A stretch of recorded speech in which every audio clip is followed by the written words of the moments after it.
Hello everyone, this is Tom Fox. I'm the Compliance Evangelist, and I'd like to welcome you to episode 383 of the FCPA Compliance Report. Today, I present an episode I recorded at the LEC 6th Annual Compliance Congress in Sao Paulo, Brazil on May 9th. In this episode, I have Matt Ellis, member at Miller Chevalier, and Carlos Ayres, founding partner at Meada, Ayres, and Sarubbi lawyers in Sao Paulo. We talk about the burgeoning Brazilian and South American compliance scene, and we take a look at the expansion of anti-corruption laws across the continent. And finally, I have a very interesting dialogue with both gentlemen on the difficulties of doing cross-border investigations that are unique to Latin America. I think you'll find this an absolutely fascinating podcast. I know you will enjoy it. The FCPA Compliance Report is a part of the Compliance Podcast Network. Hello everyone, this is Tom Fox. We are back for another episode. We are obviously on location this week, and we are in Sao Paulo and recording the Compliance Report International Edition with Matt Ellis and Carlos Ayres. We are here at the LEC Conference. It's the 6th annual conference, and frankly, I'm just overwhelmed with not only the attendance of over 700, but the quality of the speakers, and even the vendors are at the top level of any conference you would see, certainly in the United States and literally anywhere in the world. But I don't want to talk too much about what my observations are, because I have two of the best compliance practitioners in the Americas with me. So, Carlos, you practice here in Sao Paulo, and I was wondering if you could tell us some of the trends that you think you're either seeing or things that may be coming up in the future that will impact your practice. Thank you, Tom, and thank you for having us here today. There are some important developments in the compliance field that I see in Brazil these days.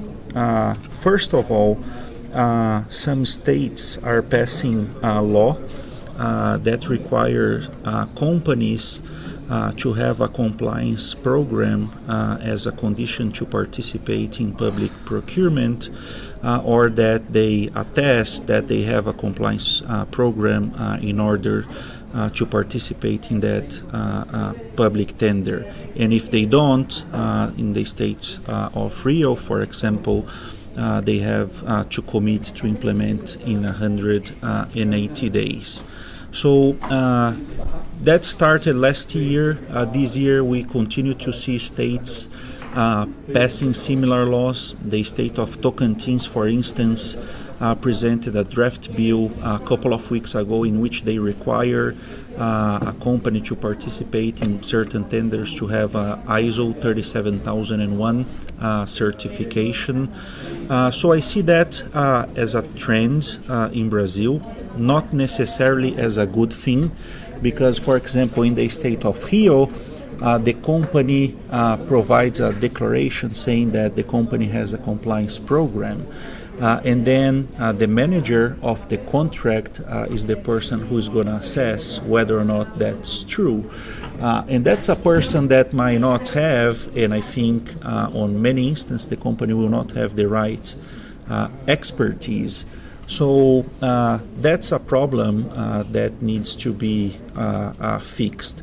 And even if you're going to require some sort of certification, that needs some time to come into force, because if you implement that overnight, you will have a limited number of vendors in some circumstance. So one more thing that is a little bit under the radar that we might see in the near future is the criminalization of private bribery.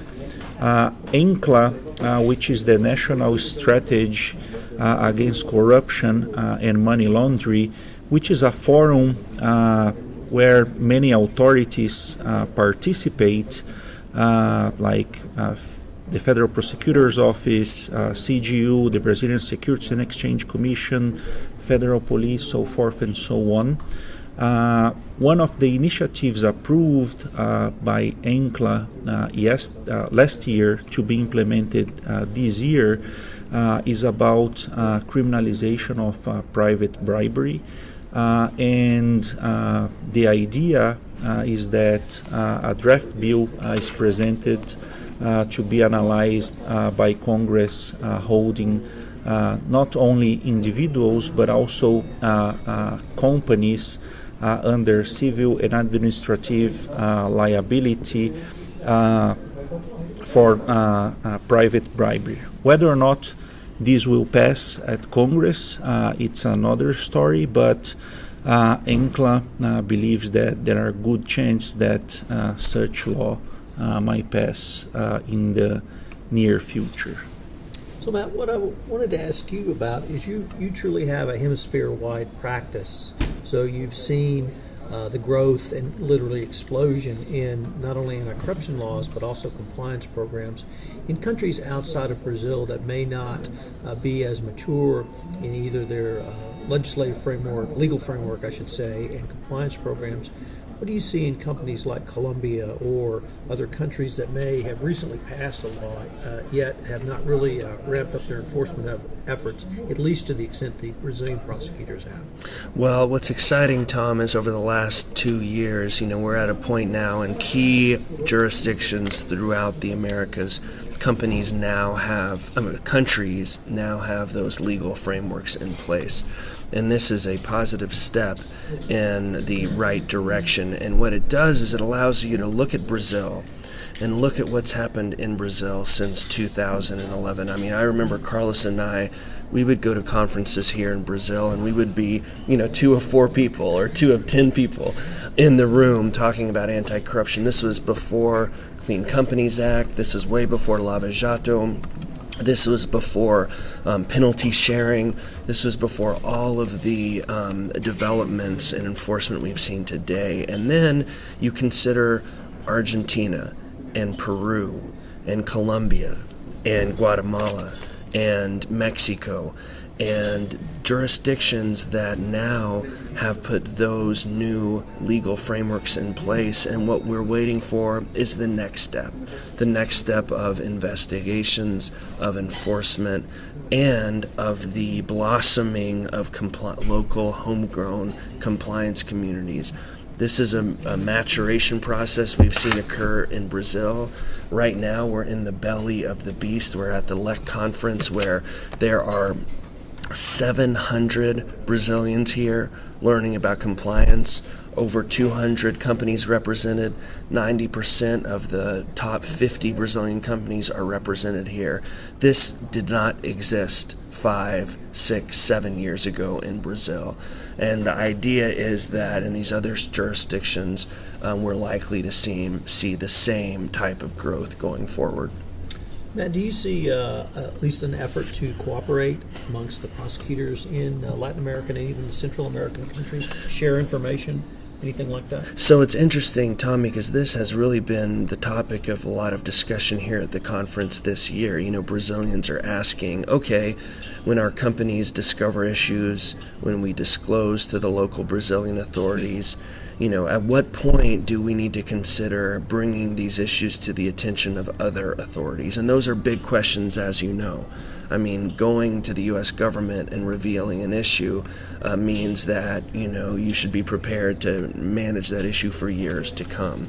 I think Rod Rosenstein said that today. He did. What he said, I have the quote right here. We have the Deputy Attorney General saying that we will not look kindly on companies that come to the DOJ only after making inadequate disclosures to secure lenient penalties with other agencies or foreign governments. What the DOJ is saying now is, look, we want disclosures. We want to be pulled into the mix when these global resolutions are taking place. And, it's a warning. It's a warning that if we're not included, the company should not expect kind treatment. So, to your initial question, that the pressure to disclose in the United States is made even stronger by the recognition that these governments are communicating on a regular basis. I mean, it is literally communications via WhatsApp between the U.S. authorities and the Brazilian authorities, which creates a whole new set of calculations when companies are managing international bribery situations. Carlos, in your practice, you've represented both Brazilian companies and United States companies that may have operations in Brazil, and you've helped them navigate their obligations under the Clean Companies Act. With this proliferation of laws literally across the continent, are you also advising U.S. companies that they need to look at their operations in countries outside of Brazil but are countries still in South America? Yes, as Matt said, many countries in Latin America are passing new laws, right? So we had Argentina in December last year, then we have Peru, Colombia, Mexico, and each of them have their specific challenges, right? They are one good thing, going back to the point that you also asked Matt, Ton, is that even in the context of the car wash, there was an international task force that was created between 12 countries, right? In this context, you see not only exchange of information, but also of expertise, right? So even at the Brazilian side, when you look at the Brazilian prosecutors in the CGU, they also learn a lot with the DOJ and the SEC, and I think the level of sophistication that, to your point, Ton, if U.S. company doing business in Latin America, in the past, they would just settle with the DOJ and SEC and would wait and see what would happen in those countries. Now, you need to think about those countries, right? Not only because they are bringing their own enforcement actions, they have cooperation among authorities, and you have different challenges. So in Brazil, with the current legislation, you have a lot of legal uncertainty in terms of signing a leniency. You have to take many factors into consideration, who would be the authorities with jurisdiction, because you might end up signing a leniency agreement on one hand, but then there are other legislation that apply, and your admission under the Clean Companies Act could be used against you under the improbity law. So it's very important to have local advice. When we work on matters outside Brazil, we work closely with our colleagues in other countries so that they help us navigate these specifics of each country. So Matt, you spoke about the sharing of information and the enforcement. How about the types of things that certainly I look at, the nuts and bolts, the compliance part? Is there also the same thirst for knowledge about what constitutes either a best practices compliance program, an adequate compliance program, or something that would indicate a company's serious about doing compliance? There certainly is, and what's exciting is to compare the new compliance guidelines that have been issued by these various jurisdictions, because each, to some degree, conform to what have now become international best practice standards, right? Tone or conduct from the top, third-party due diligence, internal reporting mechanisms, the common features that we find in the hallmarks of compliance, etc. But different jurisdictions are also introducing particular elements to their jurisdiction. Here in Brazil, the compliance guidelines include an expectation that companies will have specific mechanisms for public procurement, right, and government contracting. In Mexico, the guidelines reference the importance of having special compliance mechanisms for human resources and hiring of individuals. So what we're finding now is, on one hand, a convergence of compliance concepts, but on the other, different jurisdictions introducing their own unique aspects. And to Carlos's point, that does put a premium on making sure that companies, when they're modifying their compliance programs, not only are they seeking out qualified international advisors, but they really do have local advisors who know how the expectations play out in each jurisdiction. And if I might add to that, Ton, I think that the FCPA was really the driving force. So the Brazilian authorities, when they issued a decree which specify what are the elements of the compliance program for Brazilian purpose, they really look at the FCPA guides, the UKBA guide, the OECD guidelines on compliance programs. So there is nothing really new, but to what Matt said, the Clean Companies Act, the scope of the law is different from the FCPA, right? So the law also address fraud in public procurement, even if not related to bribery. So that's an area, for example, if you have a company that participates in public procurement in Brazil, you should have specific policies. There is an area which is a very gray zone, what can be done and cannot be done in the context of public procurement. Oftentimes, the public entities, they go to the manufacturers and say, well, I would like to buy your product, but I do not know how to write the specifications. Can you help me with that? And many times when the salespeople, they get the request, they get very excited, right, about that, and they help.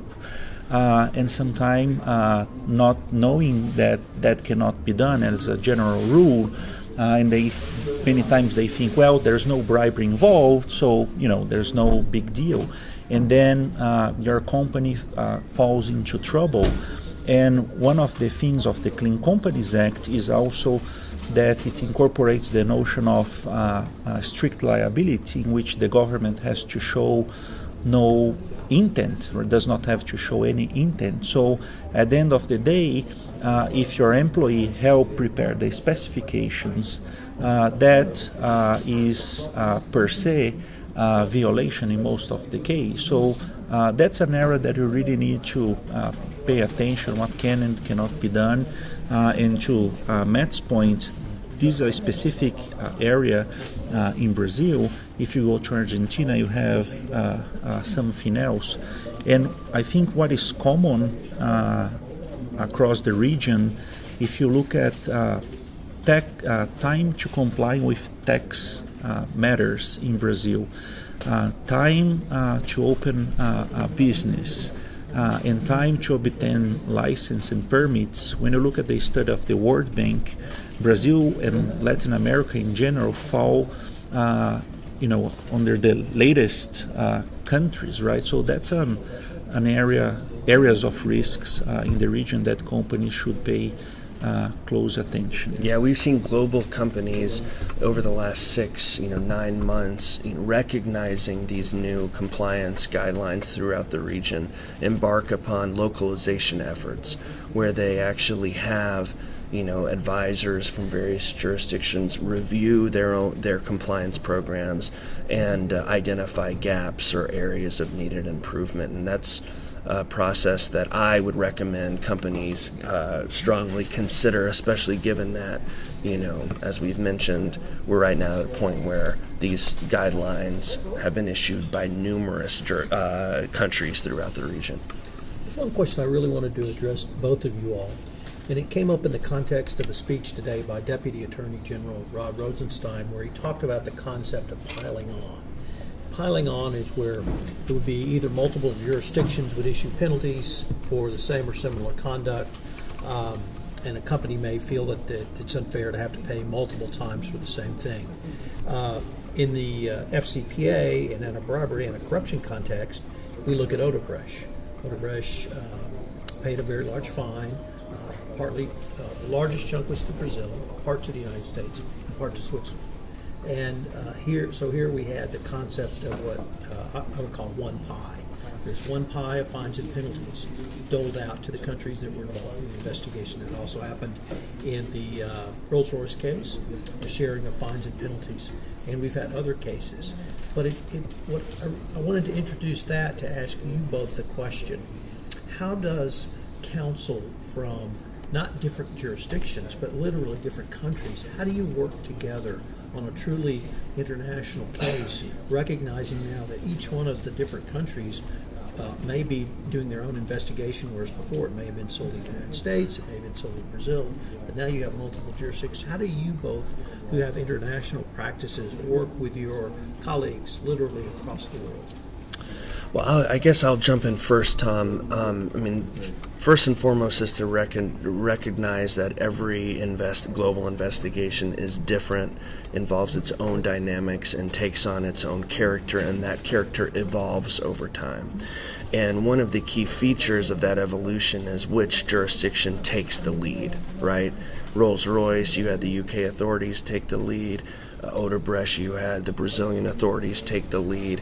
And so as a company and its counsel manages an issue, it really is an exercise of reading the tea leaves, understanding how the authorities are interacting with one another, who's taking the lead on collecting evidence, who's taking the lead on certain aspects of the negotiation. Oftentimes in our experience, when it comes to penalty calculation, our experience has been the real negotiations occur with the United States government. This is all new. We're in a new world, right? But I think that's what practitioners are learning about, how to manage complicated chess games involving multiple jurisdictions. And I think this is a new school of lawyering, right? Because in the past, U.S. counsel would focus on his piece and forget what was, happening in Brazil, China, or elsewhere. Now you really need to have a global strategy and be in constant communication with your colleagues in the other countries, and keep in mind that it's not that necessarily the sanction is being applied in different countries for the same conduct, right? So you have really 3 different countries that have jurisdiction. So, for example, in some of the cases, you have the bribe that was being paid in Brazil to public officials, but part of the meetings related to other matters took place in the U.S. So the U.S. would have jurisdiction, or the funds came from the banks in the U.S., and the Switzerland was used to launder the money. So these are authorities that have jurisdiction, and then they will be looking from their angle. So each of the ones who are handling these specific countries will identify the main concerns of the authorities and the best strategy, and then you try to organize this global strategy that fits the best interests of the client in the most number of jurisdictions. And there are some challenges on that. So I give you an example. We had a case in which the employee was put on leave, and under Brazilian laws, there is no deadline that the employee can be on leave, but as a general proposition, it's usually accepted that 30 days is permissible, right? So we were in a case that the employee was suspended for almost 30 days.